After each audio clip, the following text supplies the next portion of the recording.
இன்னைக்கு நாம பார்க்க போற படத்த பார்த்தீங்கன்னா, ஒரு ஃபேண்டஸி கலந்த எதார்த்தமான ஒரு படங்க. உண்மையிலேயே ஒரு தரமான படம். இன்னைக்கான கரண்ட் ஜெனரேஷன் பார்க்க வேண்டிய ஒரு படங்க. வாங்க இதுக்கு மேல இதுக்கு இன்ட்ரோ தேவையில்ல. வாங்க படத்தோட கதைக்குள்ள போயிரலாம். படத்தோட ஓப்பனிங் இமேஜா என்ன காட்டுறாங்கன்னு பார்த்தீங்கன்னா, இந்த சொட்ட தலமா இருக்காரு பார்த்தீங்களா? இவர் தான் இந்த படத்தோட மெயின் கதாபாத்திரமே. அவர் என்ன பண்றாரு பார்த்தீங்கன்னா, இவர் நெறைய படங்கள்ல பார்த்திருப்பீங்க. வில்லனா, ஹீரோவா நெறைய படங்கள் பண்ணியிருக்காப்ல. கன்னடால கொஞ்சம் ஃபேமஸ்ங்க. ஸோ வழக்கம் போல நம்ம ஹீரோ வந்து வேலைக்கு போறதுக்காக கிளம்பிட்டாரு. இதுதான் இந்த படத்தோட ஓப்பனிங் இமேஜா காட்டுறாய்ங்க. அப்ப என்ன ஆகுதுன்னு பார்த்தீங்கன்னா, டிராஃபிக் ஓவரா இருக்கிறதுனால 45 செகண்ட்ஸ்ல நான் போகணும் அப்படின்ற மாரி அவர் மைண்ட்ல நெனச்சுட்டு வண்டிய ஓட்டிட்டு போனாரு. பட் ஆனா அங்க குறுக்கால ஒரு நாய் வந்துருது. அந்த நாய அடிச்சுட்டு அவருக்கு ஒரு செகண்ட் கூட அந்த நாய பத்தி யோசிக்காம டக்குன்னு அவர் பாட்டு அவர் வேலைய பார்க்கறதுக்கு போயிட்டாரு. இதுதான் இந்த படத்தோட தீம் ஸ்டேட்டுமே கூட. ஒரு தப்பு நடந்திருக்கு. அத பார்த்துமே கூட அலட்சியமா போறான் பாத்தீங்களா ஹீரோ. இதுதான் இந்த படத்தோட தீம் ஸ்டேட். இதுக்கப்புறம் என்ன ஆகுதுன்னு பாத்தீங்கன்னா, கொஞ்ச நேரம் கழிச்சு அடுத்த சிக்னல்ல அவர் போகலான்னு பாக்குற நேரத்துல அவருக்கு வந்து ஒரு பெரிய ஆக்சிடென்ட் ஆகி அவர் செத்தே போயிடுறாருங்க. எடா இது அப்படின்ற மாதிரி டக்குன்னு நம்ம எல்லாருக்குமே ஆடியன்ஸ்க்கு என்னடா ஃபர்ஸ்ட் சீன்லயே ஒரு சாவடிச்சிட்டாங்க. இவர் தான் இவர் மெயின் கதாபாத்திரம்னு சொன்னாரு. என்னடா இது அப்படின்ற மாதிரி நம்மளுக்கு குழப்பமா இருக்கும். பட் ஆனா அவர் சாக மாட்டாரு. இதெல்லாம் ஒரு கனவு அப்படின்ற மாதிரி அவருக்கு தெரிய வரும். தெரிய வந்ததுக்கப்புறம் சரி ஓகே இதுக்கப்புறம் நம்ம வேலையை பார்க்கலாம் அப்படின்ற மாதிரி அவர் வேலையை ஸ்டார்ட் பண்ணுவார். பட் ஆனால் திரும்பி அவர் வந்து கிளம்பும்போது அவங்க அம்மா சொல்லுவாங்க ஹெல்மெட்டை போட்டு போப்பா அப்படின்ற மாதிரி சொல்லும்போது அதையே கண்டுக்க மாட்டான். இவன் ஏன்னா பதட்டத்திலே இருப்பான். என்ன இது நடந்த மாதிரியே இருக்குது. அப்போ வந்து அவன் ஃப்ரெண்டு அதே மாதிரி ஃபோன் பண்ணுறான்.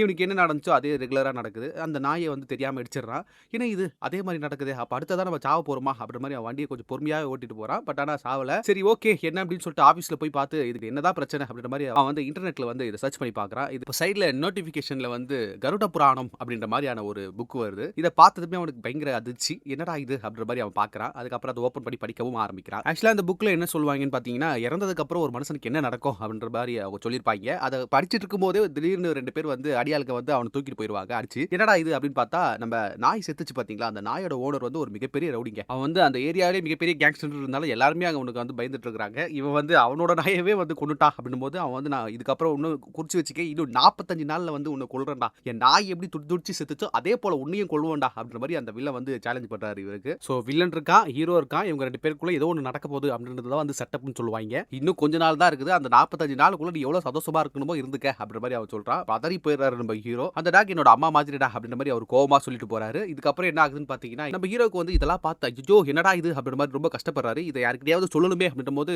ஒரு ஃபோன் கால் வருது. அவரோட கேர்ள் ஃப்ரெண்டு கால் பண்றா. அப்ப வந்து அந்த பொண்ணு கிட்ட வந்து சொல்றா, ஏமா இந்த மாதிரி வந்து எனக்கு ஒருத்தர் கொலை பண்ணுவேன்னு சொல்றாமா, எனக்கு என்ன பண்றதே தெரியல, நீ தான் ஹெல்ப் பண்ணணும் அப்படின்னும் போது சரி வா எனக்கு தெரிஞ்ச ஒரு ரவுடி இருக்காரு அவர்கிட்ட நான் உன்னை கூட்டு போறேன் அப்படின்னு சொல்லிட்டு நம்ம மொட்டராஜன் இருக்காரு பாத்தீங்களா, அவர்கிட்ட கூட்டு போய் காட்டுறாங்க. தன்னோட கதையெல்லாம் ஹீரோ சொல்லிட்டு இருக்காரு. அப்ப மொட்டராஜர் கேட்டு இது அது 45 நாள்ல கொண்டுருவானா, அவன் பேரு ராயப்பனாப்பா அப்படின்னு கேட்கும்போது ஆமாங்க சார் உங்களுக்கு எப்படி தெரியும், அவனுக்கு தெரியும் அவன் நாய் ஏதாவது பண்ணியாப்பா அப்படின்னு கேட்கும்போது ஆமாங்க சார் தெரியாம வண்டியில இடிச்சிட்டேன் அந்த நாய் செத்து போச்சு அப்படின்ற மாதிரி நம்ம ஹீரோ சொல்றாரு. அவன் நாய்க்கு வந்து எதனா ஒன்னா ரொம்ப டென்ஷன் ஆயிடுவான். அந்த நாய் வந்து நாயின் கூப்பிடக்கூடாது ரோசின் தான் கூப்பிடணுமா, கொஞ்ச நாளைக்கு முன்னாடி வந்து ஒரு கேங் வார் பிரச்சனை வரக்கூடாதுன்றதுக்காக சார்ட் அவுட் பண்றதுக்காக வந்திருந்தான். 2 பேருமே பேசிக்கிட்டு இருந்தோம். மீட்டிங்ல வந்து கன்லாம் எடுத்துட்டு போக கூடாது அப்படின்ற மாதிரி ஒரு ரூல் இருந்துச்சு. பட் ஆனா ஹார்பர்ல வந்து அங்க கன்னெல்லாம் எடுத்துட்டு போயிட்டு ஒரு சேஃப்டிக்காக என் டீம்ல இருந்து 2-3 பேர் எடுத்துட்டாங்க. அந்த நாய் அதை மோப்ப பிடிச்சே கண்டுபிடிச்சிருச்சு. அதை பார்த்த ராயப்பன் டென்ஷன் ஆகி 45 நாள்ல உன்னை கொல்றேன்டா அப்படின்ற மாதிரி என்ன சவால் விட்டுருக்கான்ப்பா. நானும் பயங்கர டென்ஷன்ல தான் இருக்கேன். அவனை ஏதாவது பண்ணணும், நீ கவலைப்படாத அண்ணன் நான் பாத்துக்கிறேன் அப்படின்ற மாதிரி மொட்டராஜேந்திரன் சொல்றாரு. இதுக்கப்புறம் என்ன ஆகுதுன்னு பாத்தீங்கன்னா, ஆக்சுவலா நம்ம மொட்டராஜேந்திரன் வந்து 45 நாள் அப்படின்ற மாதிரி சொல்லியிருந்தாங்க பாத்தீங்களா, அதுல வந்து இன்னைக்கு தான் ஒரு கடைசி நாளாம். நம்ம ஹீரோக்கு வந்து இதுதான் முதல் நாள். அப்போ வந்து பேசிக்கிட்டே இருக்கும்போது திடீர்னு வந்து ஒரு ஷூட் அவுட் நடக்குது. அதுல நம்ம ஸ்பாட் அவுட் ஆவறாப்ல நம்ம மொட்டராஜேந்திரன். இதை பார்க்கும்போது நம்ம ஹீரோக்கு வந்து பதறி போயிடுறாரு. ஐயோ மிகப்பெரிய கேங்ஸ்டருக்கே இப்படி நடக்குது, நம்மளோட நிலைமை என்ன அப்படின்ற மாதிரி அவர் யோசிக்கிறாரு. சோ ரொம்ப பயப்படுறாரு.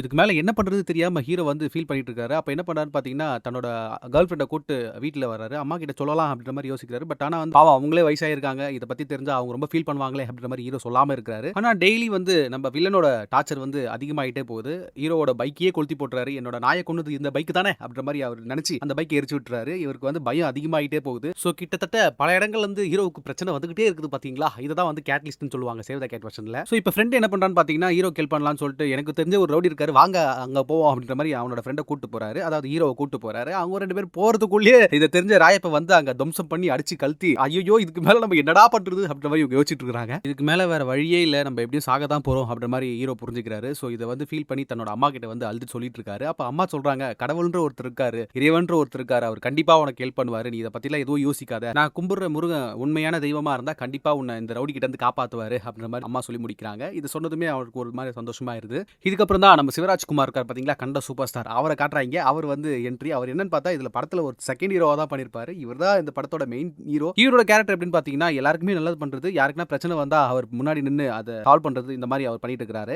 இப்போ நம்ம ஹீரோவுக்கு தெரிஞ்சிருச்சு எப்படியோ கொஞ்ச நாள் தான் நம்ம இருக்க போறோம், நம்ம நாள் நெருங்கிட்டே இருக்குது அப்படின்ற மாதிரி அவர் ஃபீல் பண்ணிட்டு இருக்காரு. கருட புராணத்துல அடுத்து என்ன ஆக போகுது அப்படின்ற மாதிரி பார்த்துட்டு இருக்காரு ஒரு வீடியோவை. அப்போ அந்த வழியா வந்த அந்த சிவராஜ்குமார் வந்து சொல்றாரு, தம்பி என்ன பார்த்துட்டு இருக்கீங்க, அந்த எக்ஸெட்டை கொடுங்க நானும் கேட்கறேன் அப்படின்ற மாதிரி கேட்கும்போது, ஐயா உங்களுக்கு அறிவு இருக்குதா, வேற வேலை இல்லை போங்க வேற பாலி பாருங்க வயசான காலத்தில் வந்துட்டு அப்படின்ற மாதிரி நம்ம ஹீரோ வந்து சிட்டு சிட்டு பேசிடுறாரு. பட் ஆனால் இவர் கண்டுக்காம போயிட்டாரு. கிளம்புற நேரத்தில் என்ன ஆகுதுன்னு பார்த்தீங்கன்னா நம்ம வில்லன் இருக்கார் பார்த்தீங்களா, வில்லனோட அடியாட்கள்லாம் வந்து நம்ம ஹீரோவை போட்டு அடி நடிக்கிறாங்க. இதை பார்த்த நம்ம சிவானா வந்து என்ன பண்றாரு பார்த்தீங்கன்னா அவருக்கு ஹெல்ப் பண்றாரு.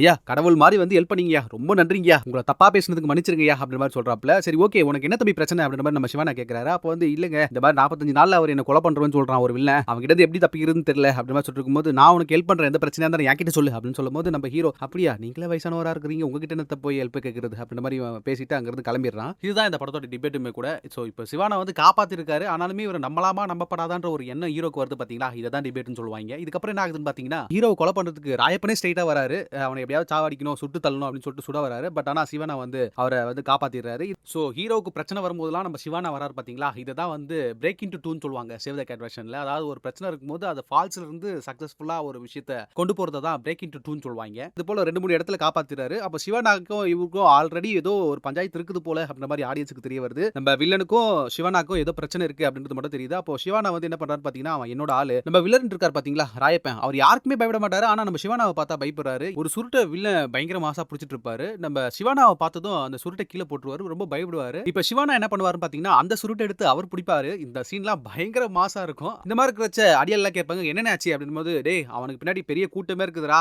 அவன் தனியாள் இல்ல அப்படின்ற மாதிரி நம்ம வில்லன் சொல்றாரு. இருந்தாலும் நான் அந்த ஹீரோவை விட மாட்டேன்டா, அந்த சொட்ட தலையை விட மாட்டேன், 45 நாள்ல இன்னும் 15 நாள் தான் இருக்குது, அவனை கண்டிப்பா நான் கொல்லுவேன் அப்படின்ற மாதிரி அவர் சொல்றாரு. ஸோ இப்போ ஆடியன்ஸுக்கு புரிய வரும் சிவானாவுமே சரி வில்லனுமே சரி ஆல்ரெடி முன்னாடியே பழக்கமானவங்க தான் போல அப்படின்ற மாதிரி ஆடியன்ஸுக்கு புரிய வரும். ஏன்னா இவங்க 2 பேருமே ஏதோ புதுசா பாத்துக்கிறவங்க மாதிரி பேசிக்கல, ஏதோ ரொம்ப நாளா பழக்கப்பட்டவங்க மாதிரியே பேசிக்கிறாங்க. இதுதான் இந்த படத்தோட பி ஸ்டோரியுமே கூட. நம்ம வில்லன் இருக்கார் பாத்தீங்களா பயங்கர உக்கிர கோவத்துக்கு வந்து அவர் என்ன பண்றாரு பாத்தீங்கன்னா, உனக்கு 45 நாள்லாம் இல்லடா, இதுக்கப்புறம் எப்ப நீ கண்ணு முன்னாடி மாற்றியோ அப்போ உனக்கு சாவடா அப்படின்ற மாதிரி ஒரு 45 நாளுக்குள்ள இவரை முடிக்கணும் அப்படின்ற மாதிரி சொல்றாரு பாத்தீங்களா. இந்த டைம் பேஸ்ட் டாக்டிக்கல் ஒன்னு பண்றாருல, இதை தான் வந்து ஃபன் அண்ட் கேம்ஸ் சொல்லுவாங்க. ஆடியன்ஸை வந்து த்ரில் ஜோன்ல வைக்கிறதுக்காக இந்த மாதிரி பிளே எல்லாம் பண்ணுவாங்க. பட் ஆனா சிவனாக்கு வந்து மிகப்பெரிய ஒரு ஆள்பலம் இருக்குது, அவரை விட இவரு தான் பலசாலி அப்படின்ற மாதிரி தெரிய வருது. ஸோ ஹீரோ வந்து சொல்றான் சார் தயவு செஞ்சு என்ன காப்பாத்துங்க அப்படின்னும் போது, நான் உனக்கு கார்டியனா இருக்கிறேன் அதெல்லாம் ஒன்றும் பிரச்சனை இல்லை. சரி ஓகே அந்த வில்லனுக்கு உங்களுக்கு ஆல்ரெடி பழக்கம் இருக்கா அப்படின்னு கேட்கும்போது என்னோட பழைய நண்பன் தான் அவன் அப்படின்ற மாதிரி சொல்றாங்க. இந்த நேரத்தில் என்ன ஆகுதுன்னு பாத்தீங்கன்னா நம்ம ஹீரோட அம்மா இருக்காங்க பாத்தீங்களா, அவங்களுக்கு வந்து உடம்பு சரியில்லாம போயிட்டு ஹாஸ்பிட்டல் சேர்த்துறாங்க. அப்போ டாக்டர் கிட்ட கேட்டா இந்த மாதிரி உங்க அம்மா வந்து ஸ்ட்ரெஸ் நிறைய ஆனதுனால இந்த மாதிரி ஆயிருக்குது அப்படின்ற மாதிரி சொல்லும்போது நம்ம ஹீரோக்கு வந்து ரொம்ப கஷ்டமா இருக்குது, நம்மளால தான் நம்ம அம்மா ரொம்ப கஷ்டப்படுறாங்களோ அப்படின்ற மாதிரி அவர் ஃபீல் பண்றாரு. அந்த நேரத்தில் நம்ம சிவனா இருக்கார் பாத்தீங்களா, அவர்கிட்ட வந்து சொல்றாரு ஐயா இந்த மாதிரி எனக்கு என்ன பண்றது தெரியல சிவனா, நீங்க தான் எனக்கு ஹெல்ப் பண்ணணும் அப்படின்னும் போது அவர் ரொம்ப மனசு உடைஞ்சு பேசும்போது அப்போ அவர் சொல்றாரு, நீ வாழ்க்கையில வந்து ஒரு மனுஷனுக்கு வந்து 5 விஷயத்தை பார்த்து பயப்படக்கூடாது, அதுல வந்து கிட்டத்தட்ட நீ 4 விஷயத்தை பார்த்து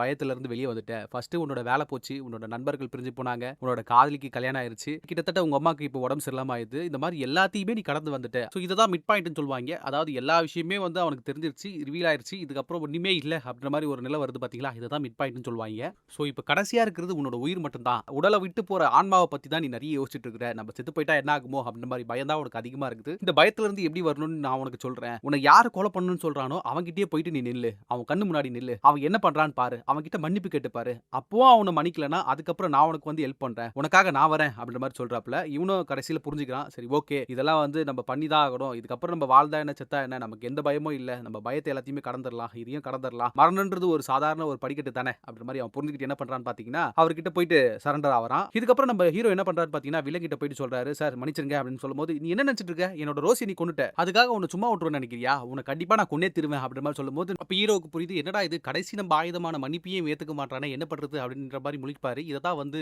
ஆலிஸ் லாஸ்ட்னு சொல்லுவாங்க. அதாவது வந்து ஹோப்பே இல்லாத ஒரு மூமெண்ட் வருது பாத்தீங்களா, இதுதான் ஆலிஸ் லாஸ்ட்னு சொல்லுவாங்க. நம்ம சிவனா இருக்கார் பாத்தீங்களா, அவர் வந்து அந்த இடத்துக்கு வராரு, அவர் வந்து நம்ம ஹீரோக்காக ஹெல்ப் பண்ண ஆரம்பிக்கிறாரு. பட் ஆனா வில்லன் கூட்டம் வந்து மிகப்பெரிய கூட்டமா இருக்குது, எப்படி இவர் ஒரு ஆளா சமாளிப்பாரு அப்படின்ற மாதிரி நம்ம எல்லாருக்குமே தோணும். கடைசியில பார்த்தா இங்கதான் ஒரு ட்விஸ்ட். ஆக்சுவலா பரம்பொருள் சிவன் இருக்கார் பாத்தீங்களா, அவர் தான் நம்ம சிவானா. பாக்குற ஆடியன்ஸ் எல்லாருக்கும் பயங்கரமா கூஸ் பம்ப்ஸான மொமெண்டா இருக்கும். இதுதான் இந்த படத்தோட டார்க் நைட் ஆஃப் த சோல்னு சொல்லுவாங்க. சோ பல ரூபங்கள் பல அவதாரங்கள் இருக்கு பாத்தீங்களா, சிவனோட பல அவதாரங்கள், அந்த அவதாரத்தெல்லாம் எடுத்துட்டு வராரு. காற்று நிலம் நீர் நெருப்புன்னு எல்லா பஞ்சபூதங்களையும் அவர் வந்து வெளிப்படுத்துறாரு. இந்த இடத்துல பயங்கரமா இருக்கும். எதிரியோட கூட்டத்துல இருக்கிற எல்லாருமே சதறி சாவுறாங்க. இதை பார்க்கும்போது பயங்கரமா ஒரு மாதிரி ருத்ர தாண்டவம் மாதிரி இருக்கும். இதுதான் இந்த படத்தோட பிரேக் இன்டு 3யும் கூட. இதை பார்த்த நம்ம வில்லன் இருக்கார் பாத்தீங்களா, ரொம்ப டென்ஷனா என்ன பண்றாரு பாத்தீங்கன்னா நம்ம ஹீரோ இருக்கார் பாத்தீங்களா, அவரோட தலையை டங்குன்னு ஒரு இரும்பு ராட் எடுத்து அடிச்சிடுறாரு. சோ வில்லனும் ஹீரோவும் மீட் பண்ணி என்ன நடக்க கூடாதுன்னு நினைக்கிறோமோ அதை நடந்துருது பாத்தீங்களா, இததான் ஃபினாலேன்னு சொல்லுவாங்க. அந்த இடத்துலயே பரிதாபமா நம்ம ஹீரோ செத்து போயிடுறாரு. ஐயோ என்னடா அப்படின்ற மாதிரி நமக்கு தோடும். சோ கட் பண்ண அடுத்த சீன்ல என்ன ஆகுதுன்னு பாத்தீங்கன்னா நம்ம ஹீரோ கண் முழிச்சு பாக்குறாரு, கண் முன்னாடி சிவானா வராரு. அப்ப தம்பி